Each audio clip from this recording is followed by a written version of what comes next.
பக்தி ஒளி நேயர்களுக்கு வணக்கம். மீனராசி நேயர்களுக்காக இப்ப நம்ம பார்க்க போறோம். மீனராசிக்காரர்கள் பாத்தீங்கன்னா, அவங்களுடைய திருஷ்டி பரிகாரங்கள் என்னன்னா, இவங்க சுக்கிரன் உச்சம் பெற்றவர்கள் இல்லையா? அந்த இடத்தில் அதனால அந்த சுக்கிரனால தான் அவங்களுக்கு பிரச்சனையே வரும். அழகாக இருப்பார்கள். ரொம்ப ம், எல்லாரையும் அட்ராக்ட் பண்ணி உறவுகள் எல்லாம் ஒன்று சேர்க்கக்கூடிய ஒரு நபர். அவங்களுக்கு இதுதான் அவங்களுக்கு பிரச்சனையே. எதை அவங்களுக்கு பிளஸ்ஸா இருக்குதோ, அதுதான் மத்தவங்களுக்கு கண்ண உறுத்துற மாரி இருக்கும். இந்த கண்ண உறுத்துற மாரி இருக்கிற அந்த விஷயம் தான் கந்திஷ்டியாக மாறுகிறது அப்படிங்கிறத எடுத்துக்கலாம். அதனால இவங்க என்னன்னா, பொன் பொருள் சேர்க்கையும் சரி, தன்னை அழகாக ஒப்பனைகள் செய்வதிலும் சரி, எல்லாத்திலும் சிறந்தவர். உறவுகளை மெயின்டெயின் பண்றது, உறவுகளை பற்றிக் கொள்ளுதல் அப்படிங்கிறது, இதெல்லாம் அவங்களுக்கு ரொம்ப பவர்ஃபுல்லா இருக்கும். இந்த உறவுகளுடன் பற்றிக் கொள்ளுதல், உறவுகளை தன் பக்கம் வசியப்படுத்துதல், இதெல்லாமே மீனராசிக்காரர்களுக்கு ரொம்ப கைவந்த கலை. அதை பார்த்து மத்தவங்க பொறாமைப்படுவாங்க. அதனால வரக்கூடிய திருஷ்டி தான் மீனராசிக்காரர்களுக்கு நிறைய பிரச்சனைகளை உருவாக்குது. இந்த கண் திருஷ்டியை இவங்க நெகட்டிவான விஷயங்கள் நிறைய மாற்றங்கள் உருவாகுவதனால் இவங்க உடல் உபாதைகளால் ரொம்ப கஷ்டப்படுவாங்க. ஏன்னா 12ஆம் வீடு இல்லையா காலபுருஷன், அதனால பணவிரயம், மருத்துவ செலவுகள் இதனால் உருவாகக்கூடியதாக இருக்கும். இதனால நம்ம இந்த இடத்த ரொம்ப கவனமா கையாளணும். அதாவது பெண்களால் மட்டுமே பெண்களுக்கு ஆபத்து, பெண்களால் ஆண்களுக்கும் ஆபத்து அப்படிங்கிறது மீனராசிக்காரர்களுக்கு தெரியும். அதனாலதான் இவங்க பெண்கள் விஷயத்திலும் பண விஷயத்திலும் ரொம்ப கவனமாக கையாளணும். தன்னுடைய வீடு வாசல்கள் எல்லாத்தையுமே கவனமாக எடுத்து பண்ணணும் அப்படிங்கிறது. இந்த கந்திஷ்டி இவங்களுடைய உடல் மட்டும் இல்லாமல் மைண்டலியும் அவங்க ரொம்ப வீக் ஆயிரும். இது இந்த உறவுகளை விட்டு விலகி இருந்துடலாமா, எனக்கு ஒண்ணுமே வேண்டாம்னு சொல்லிட்டு தன்னுடைய உடைகளை எல்லாம் வெறுக்கிற மாதிரி ஆயிரும். இந்த மாதிரி தன்னை எதனால் அவங்களுக்கு பிரச்சனையோ அதெல்லாம் அவங்களுக்கு நெகட்டிவாக தோன்ற ஆரம்பிச்சிடும். அதனால இவங்க இந்த திருஷ்டி பரிகாரமாக இதை ஒழுங்கா எடுத்துட்டு வந்தாங்கன்னா நல்லா இருக்கும். இவங்க போற இடம் அப்படின்னா, இவங்க நிறைய பெண்கள் கூடும் இடத்தில் இவங்க இருந்தாங்கன்னா இவங்களுக்கு கந்திஷ்டியாக வரும். அதனால பெண்கள் நிறைய கூடுற இடத்துல இருக்காதீங்க. நிறைய ஆடம்பர பொருட்கள் வாங்கும் போதும் எங்களுக்கு திருஷ்டி பரிகாரங்கள் உருவாகும். அதே மாதிரி பாத்தீங்கன்னா, ஒரு கணவன் மனைவி உறவு உருவாகும் போது இவங்க போய் பஞ்சாயத்து பண்ணுவாங்க. அந்த பஞ்சாயத்துல இவங்க பண்ற பேச்சுக்கள் அதெல்லாம் இவங்களுக்கு திருஷ்டியாக மாறிவிடும். அதனால எந்த பஞ்சாயத்து பண்ணவோ, கணவன் மனைவி உறவு பிரச்சனைக்கு இங்க பஞ்சாயத்து பண்ண போனாலும் பிரச்சனை தான். அதெல்லாம் கவனமாக பாருங்க. ஒருத்தர் கணவன் மனைவி உறவுக்குள் நீங்க உள்ளுக்கு போகவே போகாதீங்க. சப்போஸ் அந்த மாதிரி பஞ்சாயத்து பண்ணீங்கன்னா, அது ரிட்டர்ன் வரும்போது கரெக்டா அதுக்குள்ளதே அந்த திருஷ்டியை கழிக்கிற மாதிரி வாங்க. என்ன மாதிரி கழிக்கலாம் அப்படின்னு பாத்தீங்கன்னா, நல்ல ஒரு நீர்நிலைக்குள் நல்லா இருந்துட்டு வர்றது சிறப்பாக இருக்கும். அதே சமயம் பாத்தீங்கன்னா, காற்றுடன் சேர்ந்த மழையுடன் நனைவது இவங்களுக்கு சிறப்பாக இருக்கும். காற்றும் அடிக்கணும், மழையும் பெய்யணும். அந்த இடத்துல அந்த தண்ணீரை வாங்கி முகத்துல தெளிப்பது சிறந்ததாக இருக்கும். அதுக்கப்புறம் பாத்தீங்கன்னா, ஆஞ்சநேயர் கோயிலுக்கு போயிட்டு வருவது மிக சிறப்பாக இருக்கும். ஆஞ்சநேயர் கோயில் மட்டும் இல்லாமல் இவங்க பெண் வழிபாடு, பெண் தெய்வ வழிபாடுகள் இருக்கணும்.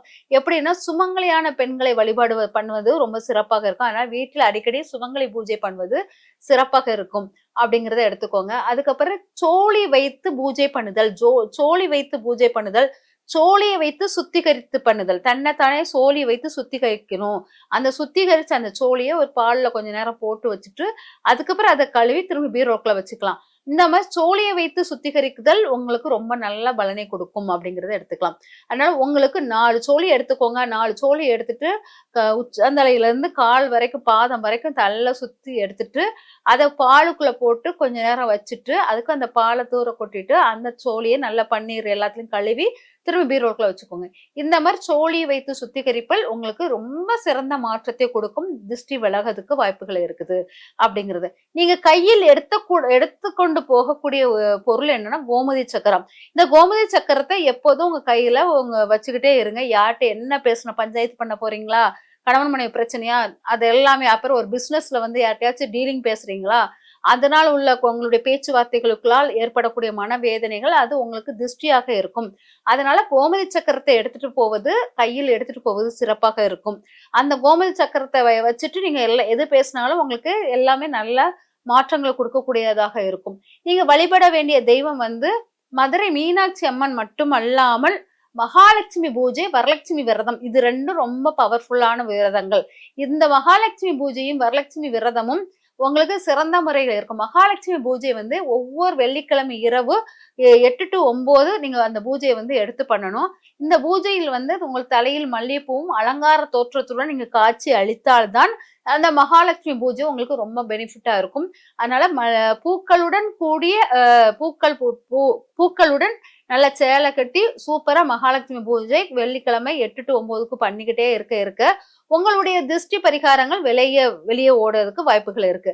அது மட்டும் இல்லாமல் உப்பு வந்து உங்களுக்கு ரொம்ப திருஷ்டிக்கு வந்து பரிகாரமாக இருக்கு. உப்பை வைத்து கழித்தல் ரொம்ப சிறந்த பரிகாரமா இருக்கும். உப்பை தலைக்கு சுத்தி தண்ணீர போடுவது மிக சிறந்த பரிகாரமா இருக்கும். அதை விட மிக சிறப்பான திருஷ்டி பரிகாரம் என்னன்னா, ஒரு எம்டி பக்கெட் எடுத்துக்கோங்க. அந்த பக்கெட்ல வந்து உப்பை போட்டுட்டு அதுல தண்ணி ஊத்தி அதில் கால் வைத்து கொண்டு உட்கார்ந்து அதுல கால் வைத்து ஒரு 10 நிமிஷம் உங்களுக்குள்ள இஷ்ட தெய்வங்களை வழிபாடு பண்ணிக்கிட்டே இருந்தீங்கன்னா உங்களுடைய நெகட்டிவ் ஃபுல்லா அந்த பாதம் வழியாக வெளியேறிவிடும். அதுவும் திருஷ்டி பரிகாரத்துக்கு சிறந்ததாக இருக்கும். இன்னொன்னு, ஆற்றங்கரை அல்லது குளத்தங்கரைகளுக்கு போய் குளித்து அங்க உள்ள மீன்களுக்கிட்ட கடி வாங்கினாலும் உங்களுக்கு வந்து அந்த திருஷ்டி வந்து போகிறதுக்கு வாய்ப்புகள் இருக்கு. இதெல்லாம் செய்வதை விட மீன் யாராச்சும் சாப்பிட்றாங்கன்னா அவங்களுக்கு மீன் வாங்கி தானம் கொடுத்தல் ரொம்ப சிறப்பாக. மீன் வாங்கி தானமாக கொடுக்கணும். வீட்டுக்கு கொண்டு வந்து கொடுக்கக்கூடாது. அங்கேயே வாங்கி அப்படியே தானமாக கொடுக்கறது சிறப்பாக இருக்கும். அதெல்லாம் உங்களுக்கு சிறந்த இப்போ உங்களுக்கு விருந்தினர் வராங்கன்னு வச்சுக்கோங்களேன். அந்த விருந்தினருக்கு மீன் குழம்பு வைப்பது வச்சு கொடுத்தாலும் உங்களுக்கு அது நல்ல மாற்றங்களை கொடுக்கும். இந்த மாதிரி சின்ன சின்ன விஷயங்கள் நீங்க பண்ணும்போது ரொம்ப மாற்றங்கள் வெற்றிகள் நிறைய சேரும். இது போக உங்களுக்கு யூஸ் பண்ணக்கூடாத கலர் என்னன்னா பிங்க் கலர், அதாவது டார்க் பர்பிள் கலர் வந்து அதிகமா பயன்படுத்தாதீங்க. அது பயன்படுத்தும் போது உங்களுக்கு அது நெகட்டிவாக உருவாகக்கூடியதாக இருக்கும்.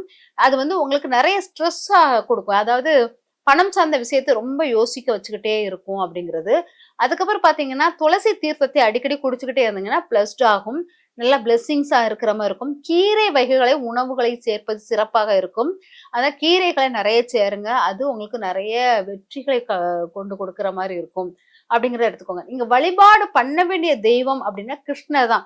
வெண்ணெய் தின்னும் கிருஷ்ணரை எடுத்துக்கிறது சிறப்பாக இருக்கும். அதுக்கப்புறம் காமதேனு பசு வழிபாடும் மிக சிறந்த பலனை கொடுக்கும் அப்படிங்கிறத எடுத்துக்கலாம். இந்த காமதேனு பசு வெண்ணெய் திங்கிற நம்மளுடைய கிருஷ்ணர், இவங்கெல்லாம் ராதே கிருஷ்ணன் மாட்டுக்கு பின்னால மாடு இருக்கும், முன்னால ராதே கிருஷ்ணன் இருக்கிற போட்டோஸ் இதெல்லாமே உங்களுக்கு நல்ல மாற்றங்களை கொடுக்கக்கூடியதாக இருக்கும். இந்த தனித்திருக்கும் கிருஷ்ணரை வைத்து வழிபாடு பண்ணாதீங்க. நல்ல ராதே கிருஷ்ணனுடன் மாடுடன் இருக்கக்கூடிய ராதே கிருஷ்ண வழிபாடு உங்களுக்கு சிறப்பாக இருக்கும் அப்படிங்கிறத எடுத்துக்கோங்க. ஆனால் ஒவ்வொரு இதுவும் பண்ணும்போது கழிப்புகளில் சோழியை வைத்து கழிப்பு வந்து மிக முக்கியமான கழிப்பு. அதாவது உங்களுடைய கந்திஷ்டி பரிகாரத்தில் சோழி வந்து மிக முக்கியமானது. அதே மாதிரி பர்பிள் கலரை வந்து அதிகம் பயன்பாட்டில இருந்து எடுத்துருங்க. பர்பிள் இருந்தாலே உங்களுக்கு நெகட்டிவ், உங்க உடல் ஆரோக்கியத்தன்மை கெடும் அப்படிங்கிறத எடுத்துக்கோங்க. இதெல்லாம் கவனமாக பார்த்து நீங்க செஞ்சீங்கன்னா வாழ்க்கையின் மிகப்பெரிய வெற்றி அடையலாம். ரொம்ப ரொம்ப வளர்ச்சி நோக்கி பயணம் அதிகமாக இருக்கும். நல்ல வெற்றியை பெற்று முதன்மையான ஒரு நபராக வர வாழ்த்துகிறேன். நன்றி, வணக்கம்.